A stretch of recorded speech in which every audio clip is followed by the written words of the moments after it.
Power star Pawan Kalyan నటించిన latest movie Ustaad Bhagat Singh. ఈ cinema మొదటి వీకెండ్ పూర్తయ్యేసరికి బాక్సాఫీస్ దగ్గర వసూలైన కలెక్షన్ చూసుకుంటే నైజాంలో 14,02,00,000, సీడెట్లో 6,39,00,000, ఉత్తరాంధ్రలో 6,19,00,000, ఈస్ట్ లో 4,72,00,000, వెస్ట్ లో 3,28,00,000, గుంటూరులో 3,96,00,000, కృష్ణాలో 3,52,00,000, నెల్లూరులో 1,56,00,000, ఏపీ తెలంగాణ చూసుకుంటే టోటల్ గా 43,64,00,000 షేర్ కలెక్షన్స్ ని గ్రాస్ గా చూసుకుంటే 69,55,00,000 గ్రాస్ కలెక్షన్స్ ని వసూలు చేసింది.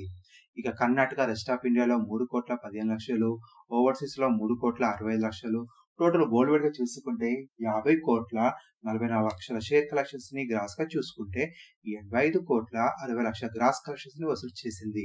నెక్స్ట్ రణ్వీర్ సింగ్ నటించిన latest movie Dhurandhar the revenge box office దగ్గర మొదటి వీకెండ్ పూర్తి చేసుకున్న తర్వాత వసూలైన కలెక్షన్ చూసుకుంటే ఇక ఈ సినిమా 4వ రోజు టోటల్ గా ఇండియా వైడ్ గా 113 కోట్ల నెట్ కలెక్షన్ వసూలు చేసింది. ఇక 4 రోజులు పూర్తయ్యేసరికి ఇండియా వైడ్ గా 443 కోట్ల నెట్ కలెక్షన్స్ ని వసూలు చేయగా ఇండియా వైడ్ గా మొదటి వీకెండ్ పూర్తయ్యేసరికి 525 కోట్ల గ్రాస్ కలెక్షన్స్ వసూలు చేయగా అటు ఓవర్సీస్ లో 210 కోట్ల గ్రాస్ కలెక్షన్స్ ని వసూలు చేసింది.